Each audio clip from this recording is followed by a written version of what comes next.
자, 이제 다시 시작을 해볼까요? 이번 시간에 좀 이제 다룰 내용이요. 이제 외로움을 좀 관리해가지고, 고독으로 어떻게 넘어가 볼 것인가. 이번 주제가 외로움을 고독으로 이것입니다. 그래서 외로움에서 고독으로 넘어가려 그러면은 외로움에서 일단 벗어날 수 있어야 되겠죠. 그죠? 그 다음에 벗어만 나고 끝나는 것이 아니라 이것을 고독으로 이제 전환하는 거. 그 다음에 외로움이 나에게 이런저런 말을 한다는 거 말씀을 드렸는데 거기에 귀를 기울여 보는 거. 어쩌면은 우리가 단순하게 이것도 그냥 그렇게 어렵거나 그런 것은 아닙니다. 조금 이제 얘기를 한번 하나하나 외로움에서 벗어나는 것부터 우리가 한번 시작을 해 보겠습니다. 아까 잠시 말씀드렸지만은요, 이 외로움이 우리에게 던지는 신호는 뭔가 관계가 결핍되어 있다. 이 관계라는 것은 다양한 측면에서의 관계가 있을 수 있습니다. 그죠? 전에 한번 소장님이 표현을 했듯이 우리가 관계 맺는 영역은 엄청나게 넓어요. 근데 그 관계가 없으면은 비로소 우리가 그 관계가 끊어져 있다는 걸 발견을 해요. 예를 든다면은 우리가 지금 딛고 안고 걸어 다니고 있을 때 뭐와의 관계를 맺고 있는 거죠? 내가 의식하지 못하더라도 우리가 발 디딜 땅이 있어야 우리가 걸을 수 있는 거예요. 그죠? 그래서 우리가 갑자기 물 위를 걷는다 생각해 보세요. 이 상상이 안 되잖아요. 그러니까 땅이라는 단단한 나를 지탱해 줄 수 있는 어떤 그런 존재와 나를 지탱해 줄 수 없는 물이나 공기나 이런 어떤 존재와는 다르지만은 다른 방식의 관계들 속에서 우리는 늘 살아가고 있단 말이죠. 그리고 이제 이 관계와 더불어서 나와 상호 간에 연결이 되어 있을 때를 이제 우리는 연결성이라고도 표현을 해요. 관계를. 좀 더 뭐라 그럴까요? 좀 더 깊은, 좀 더 친하다 그럴까요? 진한, 좀 더 밀접한 그런 것을 일컬어서 우리는 연결되어 있다고 이제 표현을 해요. 그래서 이 외로움은 우리에게 공통적으로 어떤 말을 하느냐 하면은 연결을 지금 끊어져 있으니까 어떻게 해라? 회복해라는 신호를 끊임없이 줍니다. 그래서 그 신호에 대해서 내가 어떻게 반응하느냐 하는 것은 우리 각자에게 보면 선택이겠죠. 그죠? 그래서 이런 어떤 신호를 기본적인 바탕으로 깔고 외로움에서 벗어나기를 한번 들어가 봅시다. 외로움에서 벗어나기 위해서는 첫 주에 외로움의 원인에 대한 얘기를 했는데 그 원인에서부터 한번 시작해 볼 수도 있습니다.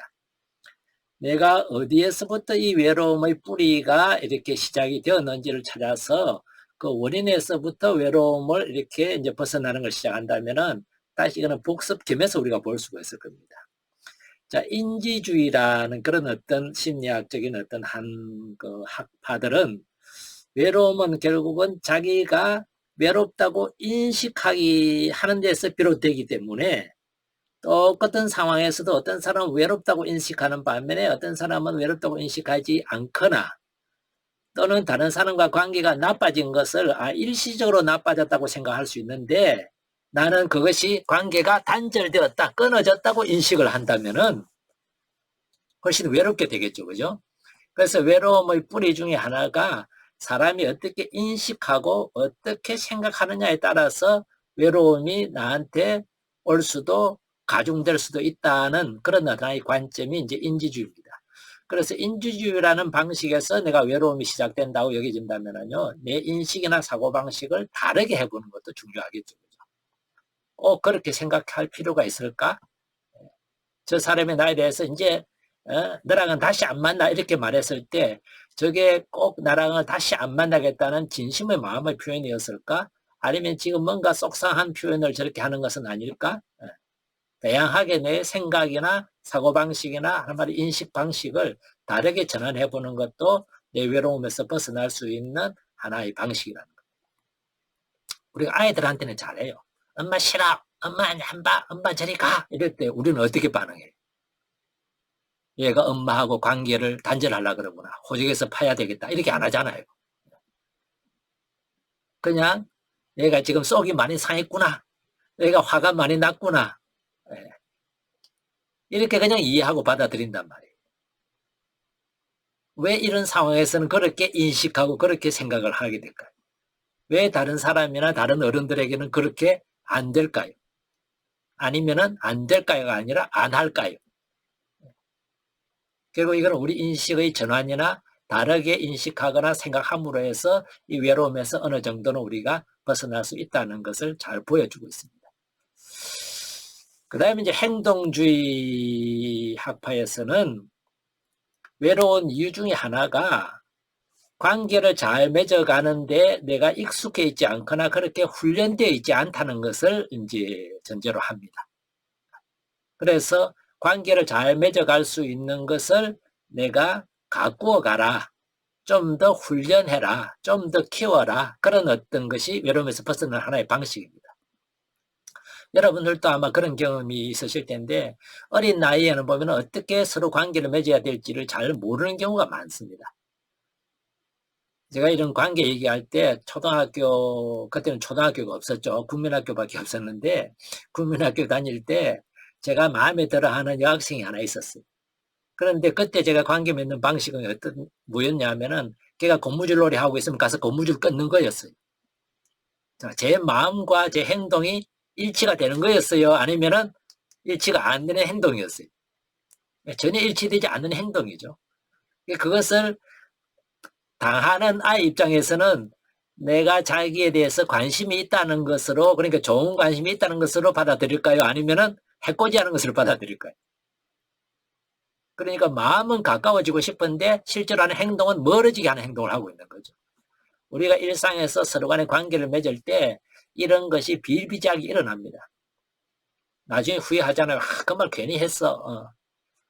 조금 더 이렇게 했으면 좋았을 뻔했는데, 이런 후회들이 생기는 이유가 뭐냐 하면은 내 정말 원하는 마음과 내가 지향하는 관계의 어떤 방식이나 목표와는 다른, 어쩌면 엇나가는 그런 어떤 행동들이나 관계 방식들을 우리는 생각 외로 많이 하고 있습니다. 그리고 때때로는 알고도 그러고 있지만 때때로는 몰라서도 그러고 있습니다. 생명을 존중한다 이렇게 말하면서도 발밑에 개미가 매일 수십 마리씩 밟혀 죽는 걸 우리는 모르고 있을 때가 참 많죠. 근데 내 의도와는 달리 나의 행동, 나의 어떤 말 이런 것이 상대방에게 우리 관계를 가꾸어 가는데 도움이 되는 건지 방해가 되는 건지 내가 모르고 그럴 때가 생각 외로 많이 있습니다. 그런 것들을 우리가 좀 더 알아차리고 가꾸어 가는 것이 행동주의 학파들이 말하는 그런 어떤 외로움의 원인을 조금씩 줄여나가는 하나의 방식이 될 겁니다. 그죠? 그 다음에 불안정한 애착. 어릴 때 정말 안정되고 신뢰로운 그런 어떤 애착 관계가 형성되어 있지 않다면은 우리 안에 관계에 대한 불안이 늘 자리 잡게 돼요. 그런데 재밌는 거는요. 어른이 되었어도 이런 관계가 안정적인 관계, 안정적인 애착 관계를 형성할 수 있다는 겁니다.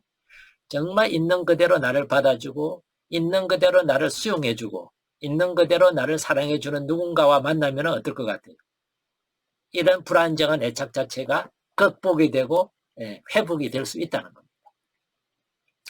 그래서 많은 경우에 이런 어떤 관계를 맺게 될 때 우리가 이제 위험 요소도 있어요. 융합으로 갈 위험도 상당히 있지만은 그런 것에서 일정하게 내가 안정적인 어떤 그런 신뢰를 안정감을 회복하게 될 때 외로움은 그만큼 많이 줄어들게 되겠죠. 그죠? 그래서 성인이 되었어도 좀 더 건강한 방식으로 누군가와 친밀한 가까운 관계를 맺음으로 해서 외로움에서 벗어날 수 있도록 도와주는 것이 바로 새로운 애착 관계를 이렇게 갖고 가는 것입니다. 그 다음에 이제 진화론적인 본성이라고 그랬는데, 진화론적으로 인간 안에는 사람과 이렇게 뭐라 그럴까요? 함께 살도록, 사람과 서로 협력하고 모이도록 그렇게 진화되어 있다. 이것은 기본적으로 생존에 대한 불안 때문에 생존을 좀 더 안정화시키고 생존을 좀 더 뭐라 그럴까요? 튼튼하게 지속될 수 있게끔 환경을 가꾸기 위해서 우리는 사람들과의 관계를 이렇게 갖고 가는데, 우리 안에서 이 어떤 그런 기본적인 불안들이 좀 있거든요. 생존에 대한 불안들이. 그러다 보면은 특히 우리 한국 사회에서는 어때요? 다른 사람들이 동료나 친구로 이렇게 여겨지기보다 정말 그렇게 친구 관계로 형성이 됐으면 모르겠지만 그렇지 않은 사람들은 대부분은 경쟁 관계가 많이 돼요. 직장에서도 어때요? 직장 동료들이 뭔가 잘하면은 칭찬해주고 박수치기가 어려운 이유가 뭘까요? 제가 앞서 나가면은 왠지 나는 뒤떨어진다는 느낌이에요. 우리 타인지향적인 외로움에서도 봤듯이 그런 것이 우리 자신을 불안하게 만들어요. 생존의 어떤 불안감을 갖게 만들기 때문에 여기에 대해서 우리가 재평가를 해보자는 거죠. 정말 내 생존의 문제가 되는 걸까? 그런 것은 아니라는 거죠, 사실은. 지금 이제 생존의 문제는 우리 한국 사회에서는 다른 사람과 비교해서 내가 더 잘 살고 더 못 살고 이런 의미에서의 생존은 문제가 될 수 있지 모르지만 정말로 우리가 먹고 사는 데 있어서는 기본적으로 다수는 크게 불안이나 문제로 그렇게 여겨질 만한 사연은 아닙니다. 우리나라 경제가 세계에서 10위권이잖아요.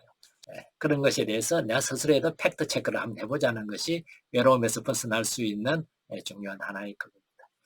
그 다음에 인간 실존은 기본적으로 혼자이고 나와 같은 사람이 없기 때문에 외로울 수밖에 없다는 그런 어떤 원인을 이렇게 실존주의자들은 얘기를 하고 있는데 그거는 받아들이는 것이 필요하고 이 외로움의 역할이 뭔지 외로움의 기능이 뭔지를 우리가 잘 알아들어서 그것을 활용하는 것. 그것이 이제 우리가 외로움을 조금이라도 벗어날 수 있는 또 하나의 방법이겠죠. 그죠?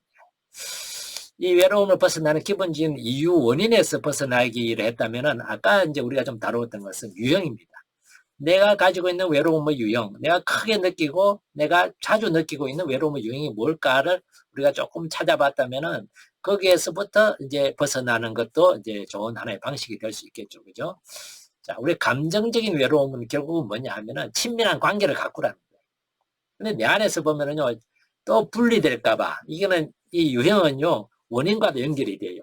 그 애착 관계에서 내가 안정적인 애착을 이루지 못한 어떤 그런 어릴 때에 나는 지금 기억을 못하지만 어릴 때 그런 것이 있었다면은 분리불안이라고 말해요. 내가 정말 좋아하는 사람이 떨어져 나가는 나와 멀어져 가는 그런 것에 대한 불안이 있기 때문에 친밀한 관계를 가꾸는 것 안에 또 불안이 자리 잡을 수도 있어요.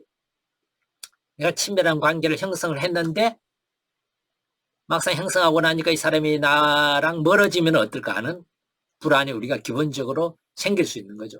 그러니까 아예 친밀한 관계 자체를 회피하게 될 수도 있는데 이건 어쩌면 나한테 불안을 가중시킬 수 있는 거죠. 친밀한 관계를 형성한 그만큼 나한테 소중한 거잖아요. 그죠? 그래서 용기 있게 뛰어들어가는 것도 이제 필요하겠죠. 그죠? 그래서 내가 중립적이고 긍정적인 스트로크를 많이 찾아보는 거, 주변 사람한테 찾아보는 거, 그 다음에 그 주변 사람의 감사할 거리도 이렇게 찾아보는 거, 이렇게 하면은 친밀한 관계를 갖고 갈 수 있는 그런 어떤 힘들이 좀 더 생기겠죠. 그 다음에 내가 사람들에서 가지고 있는 만족도나 기대를 현실적으로 재조정한다는 건 뭐냐면 내가 사람들을 좀 완벽하기를 바라요. 내가 아프면은 아프다는 거 알아차려가지고 내가 말하기 전에 먼저 좀 이렇게 돌봐주고 내가 힘들면 힘들다는 것을 먼저 좀 알아서 위로해주고 이거는 비현실적인 기대고 비현실적인 거예요. 그래서 좀 현실적으로 재조정하는 거. 그 다음에 아무리 서로 사랑하고 아무리 가까워도 인간이 가지고 있는 한계가 있고 인간이 가지고 있는 어떤 속성들이 있기 때문에 100%는 없다. 내 기대나 내 바람을 100% 완벽하게 채워줄 수 있는 사람은 나 자신도 못하는데 이 세상에 그 누구도 없다는 그런 현실을, 그런 인간들의 한계를, 그런 관계가 가질 수밖에 없는 그런 한계들을 우리가 인정하고 이해하고 받아들임으로 해가지고 이 감정적인 외로움에서 조금씩 우리가 자유로워질 수가 있겠죠. 그죠? 그 다음에 융합에서 외로움은 너무 짝 붙으면 외로워져요. 왜냐하면 나와 하나가 되고 나와 일치가 돼야 되는데 그렇지 못하는 부분을 늘 보게 된단 말이에요. 그러면 이제 외로울 수밖에 없고 그래서 내가 더 이제 희생하고 더 다가가는데 그러다 보면 나는 어디? 내가 만족시켜야 될 나의 기대나 내가 갖고 와야 될 나의 꿈들은 나의 삶의 어떤 의미들은 간 곳이 없어져요. 그게 텅 비게 되면은 내가 이제 외로워질 수밖에 없어요. 그래서 너무 너와 나는 하나가 돼야 되고 일치가 돼야 되고 이런 것은 어쩌면은 서로에게 다 불리하다. 아까 말씀드린 것처럼 서로가 다 외로워지고 서로가 다 힘들어지는 상황이 되기 때문에 적절한 거리를 갖는 게 중요해요. 경계선을 정하는 거죠. 이 융합이 가지고 있는 그 아주 뭐라 그럴까요? 부정적인 것 중에 하나가 경계선이 없기 때문에 상대방에게 나는 좋은 의미로 관심을 가지고 상대방을 배려한다고 생각하지만은 경계를 침범해서 간섭하고 통제하는 것이 돼요. 그것이 상대방에게 오히려 외로움을 가져다 줄 수 있는 그런 위험성이 되는 거죠. 그죠? 그래서 적절한 거리, 경계선을 정하는 거. 그 동시에 융합되지 않아도 나는 혼자서도 살아갈 수 있고 혼자서도 잘 내 인생을 갖고 갈 수 있는 힘이 있다. 혼자 될 수 있는 힘을 스스로에게 믿는 거. 이것이 어쩌면 다르게 표현하면은 우리 연구소에서 말하는 주체성을 갖고 가는 겁니다. 내가 내 인생의 주인이라는 것을 갖고 가는 것을 우리는 주체성을 갖고 오는 거라고 볼 수 있겠죠. 또 유형에서 시작할 수 있는 것 중에 또 하나가 이제 타인지향적인 외로움입니다. 타인지향적인 외로움이라는 것은 결국 내가 알게 모르게 다른 사람의 시각이나 다른 사람의 어떤 판단이나 다른 사람의 생각이 많이 흔들리고 있구나. 이건 뒤집어서 말하면은 내가 한 인간으로서 스스로 주인으로서 살아가고 내가 어떤 걸 선택하고 어떤 걸 판단할 때 그 기준이 내 안에 있는 것이 아니라 누구 안에 있다? 다른 사람에게 내가 내어 맡기고 있구나. 그것을 알아차리고 내가 진정으로 원하는 것이 무엇인지, 내가 진정으로 옳다고 생각하는 것은 무엇인지, 내가 가지고 있는 가치 기준은 무엇인지 그런 것들을 찾아가고 그것에 맞추어서 내 인생을 살아가려고 하는 것. 그것이 바로 주체성입니다. 그래서 나를 알고 나를 세우고 나를 꽃피우는 행복학교에서 나중에 이제 주체성의 주제로 이렇게 다룰 때 여러분들이 이렇게 관심을 가져보시면 좋은 주제가 되겠죠. 그죠? 이럴 때 내가 타인지향적, 타인 의존성을 줄여나가면서 나 스스로의 삶에 조금 더 초점을 맞출 수 있는, 그래서 외로움을 좀 더 벗어날 수 있는 그런 것이 되겠습니다. 그 다음에 사회적 집단적 외로움은요, 보편적인 가치를 추구하고 연대하고 또 봉사하고 누군가를 위해서 나를 내놓고 이렇게 할 때 그 집단적인 외로움을 벗어나는데 좀 더 도움이 될 수 있을 겁니다. 뭐 길게 설명을 드리지 않아도 아마 잘 아실 수 있을 거라는 생각이 들어요. 자, 이제 외로움을 고독으로 한번 넘어가 볼 텐데 외로움과 고독의 차이가 뭐냐 하는 것을 먼저 한번 다뤄보겠습니다.